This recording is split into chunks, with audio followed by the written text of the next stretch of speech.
Teachers நம்ம சேனலை subscribe பண்ணாதவங்க சப்ஸ்கிரைப் பண்ணிக்கங்க. தொடர்ந்து இந்த மாதிரி பயனுள்ள வீடியோக்கள் நிறைய நாம் பார்க்கலாம். அன்பிற்குரிய ஆசிரியர் பெருமக்களே அனைவருக்கும் வணக்கம்.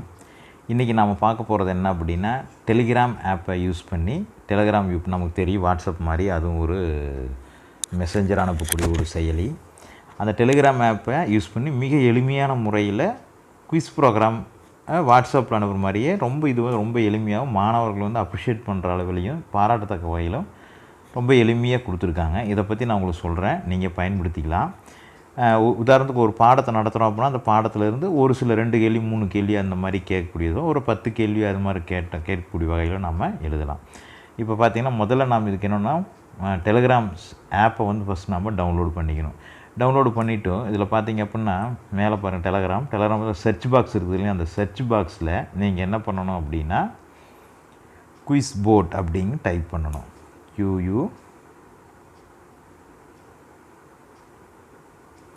QU அதில் வரும் பார்த்திங்களா குவிஸ் போட், அதை நீங்கள் டச் பண்ணிங்கன்னா வரும். இதில் ஸ்டார்ட் அப்படிங்கிறத நீங்கள் கொடுத்தீங்க அப்படின்னா ஃபஸ்ட்டு வருது இல்லைங்களா. இப்போ நாம் ஒரு குவிஸ் ப்ரோக்ராம் ஒன்று நடத்துகிறோம். உதாரணத்துக்கு பார்த்தீங்கன்னா நான் என்ன பண்ணுறேன் அப்படின்னா பொது அறிவு அப்படிங்கிற பேரில் நான் ஒரு குவிஸ் ப்ரோக்ராம் நடத்துகிறேன். அதான் அதனுடைய டாபிக் கொடுக்குறேன். பாருங்கள் அதில் வந்துருச்சு பார்த்தீங்களா, வந்துச்சு. அதில் நாம் என்னென்னா க்ரியேட் கொஸ்டின் வருது பார்த்தீங்களா, கீழே பார்த்து எண்ட் ஆஃப் த லைனில் ஒன்று வருது பாருங்கள், மெசேஜ் டைப் பண்ணுறதுக்கு கீழே க்ரியேட் கொஸ்டின், அதை நான் டச் பண்ணுறேன். டச் பண்ண உடனே பாருங்கள் கேள்விகள் கேட்குது பாருங்கள். நான் என்ன கேட்குறேன் அப்படின்னா முதல்ல ரொம்ப எளிமையான கேள்வி, இந்தியாவின் தலைநகரம், 1வது கேள்வி எண் 1 அப்படின்னு போட்டு இந்தியாவின் தலைநகர் எது அப்படின்னு நான் கேட்குறேன். இதில் ஃபஸ்ட் ஆப்ஷன் பார்த்திங்கன்னா குவிஸ் ஆன்சர்னுக்கு பார்த்திங்கன்னா அது ஃபஸ்ட் ஆப்ஷன் நான் என்ன பண்ணுறேன்னா தவறான விடையான சென்னை. 2வது ஆப்ஷன் நான் என்ன கொடுக்குறேன் அப்படின்னா புது டெல்லி. 3வது ஆப்ஷன் என்ன கொடுக்குறேன் அப்படின்னா கொல்கத்தா. 4வது ஆப்ஷன் என்ன கொடுக்குறேன்னா மும்பை. இந்த மாதிரி நான் கொடுக்குறேன், மும்பை அப்படின்னு கொடுத்துட்டேன். இதில் நீங்கள் என்னென்னா எது சரியான ஆன்சர்னு நீங்கள் இப்போவே நீங்கள் கொடுத்துடணும். இப்போ உதாரணத்துக்கு பார்த்தீங்கன்னா இந்தியாவின் தலைநகரம் பார்த்தீங்கன்னா புதுடெல்லி. அந்த புதுடெல்லி பக்கத்தில் லெஃப்ட் சைடில் பார்த்தீங்கன்னா வட்டமாக இருக்குது பார்த்தீங்கன்னா, அதில் புதுடெல்லி பக்கத்தில் இருக்கிற வட்டத்தை டச் பண்ணிட்டீங்கன்னா அதுதான் சரியான விடை. கொடுத்துட்டீங்க, செக் பண்ணிட்டீங்க. கொடுத்துட்டு இந்த மேலே பாருங்கள் ரைட் சைடு டாப்பில் க்ரியேட்னு இருக்குது பார்த்தீங்களா, அந்த க்ரியேட் அப்படிங்கிற பட்டனை டச் பண்ணிங்கன்னா ஃபஸ்ட்டு கேள்வி க்ரியேட் ஆயிடுச்சு. அடுத்து 2வது கேள்விக்கு என்ன பண்ண அப்படின்னா கீழே பாருங்கள் க்ரியேட் கொஸ்டின் இருக்குது பார்த்தீங்களா, கீழே டாப் பாட்டத்தில் மறுபடியும் என்ன பண்ணிங்கன்னா மறுபடியும் க்ரியேட் கொஸ்டினை கொடுக்குறீங்க. இதில் 2வது கேள்வி செகண்ட் கொஸ்டின் 2 அப்படின்னு போட்டு என்ன பண்ணுறீங்கன்னா என்னது தமிழ்நாட்டினுடைய தலைநகரம் அப்படிங்கிறத நம்ம டைப் பண்ணலாம். தமிழ்நாட்டின்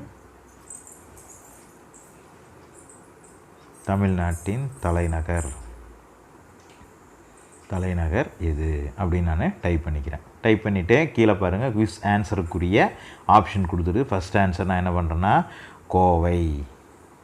2வது ஆன்சர் என்ன கொடுக்குறேன் அப்படின்னா மதுரை. 3வது ஆன்சர் என்ன கொடுக்குறேன் அப்படின்னா சென்னை.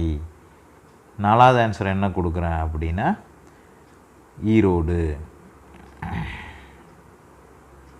இந்த மாதிரி கொடுத்துட்டு என்ன பண்ணுறேன், இதுக்கு சரியான ஆப்ஷன் எது அப்படின்னா சென்னை. அதனால் சென்னை பக்கத்தில் இருக்கக்கூடிய ரவுண்ட் இருக்குது பார்த்தீங்கன்னா லெஃப்ட் சைடில், அதை நான் டச் பண்ணி இதான் சரியான ஆன்சர்னு குறிச்சிட்டு மேலே பார்த்தா ரைட் சைடு மேலே டாப்பில் இருக்கக்கூடிய க்ரியேட் அப்படிங்கிற பட்டனை டச் பண்ணிட்டுனா 2 கேள்வி.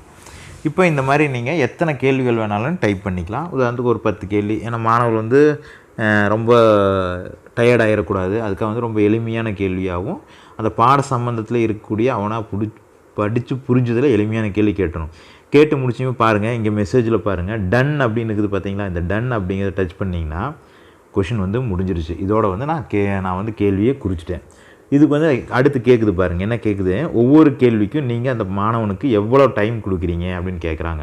அவன் யோசனை பண்ணி ஆன்சர் பண்ணுறதுக்கு நான் 30 செகண்ட்ஸ் அப்படின்னு கொடுக்குறேன், 30 செகண்ட் டைம் கொடுக்குறேன். அடுத்து ஒரு கேள்வி கேட்குது பாருங்கள் சஃபில் கொஷின்ஸ் அண்ட் ஆன்சர் ஆப்ஷன்ஸ். என்ன கேட்குதுன்னா கேள்வியை ஒரு மாணவனுக்கு அடுத்த மாணவனுக்கு மாற்றி கேட்கட்டுமா, அதே மாதிரி ஆன்சரையும் மாற்றி சொல்லட்டுமா அப்படின்னு கேட்குது. ஓகே சஃபுல் ஆல்னு கொடுங்க, நோ சஃபுல் உங்களுக்கு எப்படி இது விருப்பமோ கொடுங்க. ஒன்லி கேள்வி மட்டும் மாற்று அப்படின்னு கேட்குது. அடுத்து ஒன்லி ஆன்சர் மட்டும் மாற்றி கொடுங்கண்ணா. நான் என்ன சொல்கிறேன், ஷஃபிள் ஆல் எல்லாத்தையுமே நீங்கள் மாற்றி கொடுக்கலாம் அப்படின்னு சொன்னதையுமே டைப் பண்ணதையுமே டச் பண்ணதையுமே பாருங்கள். அடுத்து வந்துச்சு ரெடி ஆகிடுச்சு பாருங்கள். ஸ்டார்ட் த குயிஸ் நாமளே ஸ்டார்ட் பண்ணி பார்க்கலாம், ஒரு ட்ரையல் பார்க்கலாம். அடுத்து start the quiz in group, இதை வந்து குரூப்புக்கு நீங்கள் ஷேர் பண்ணலாம். உங்கள் குரூப்புக்கோ அல்லது உங்கள் நண்பருடைய குரூப்புக்கோ பண்ணலாம், ஷேர் பண்ணலாம். மற்ற குரூப்புக்கு உங்கள் குரூப்புக்கும் ஷேர் பண்ணலாம். வெளியில் வேறு யாரோ நண்பர்கள் தனிப்பட்ட முறையில் இருக்கிறவங்களுக்கு அனுப்பலாம். எடிட் குயிஸ், ஏதாவது குயிஸில் ஏதாவது மிஸ்டேக்ஸ் ஏதாவது கண்டுபிடிச்சிருந்தீங்க அப்படின்னா அதை நீங்கள் எடிட் பண்ணிக்கலாம். குயிஸோட ஸ்டேட்டஸ் என்ன அப்படின்னு, எத்தனை மாணவர் எழுதியிருக்காங்க, என்ன ஏது அப்படிங்கிற ஸ்டேட்டஸை நாம் பார்த்துக்கலாம். இப்போ பாருங்கள், ட்ரையல் நான் பார்க்குறோம். ஸ்டார்ட் திஸ் குயிஸ் அப்படிங்கிறத நான் டச் பண்ணுறேன். டச் பண்ணதையுமே பாருங்கள்,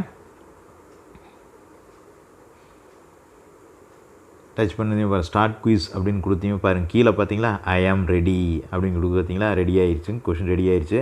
ஏன்னா 30 செகண்ட்ஸ்க்கு அப்புறம் அடுத்த கொஷின் மாறிடும். ஐ ஆம் ரெடி அப்படிங்கிறத நான் டச் பண்ணுறேன் பாருங்கள். டச் பண்ணதையுமே பாருங்கள், டைம் ஓடுதா, 1 2 2 1 செட் ரெடி கோ வந்துருச்சு. ஃபஸ்ட் கொஷின் வந்துருச்சு பாருங்கள்.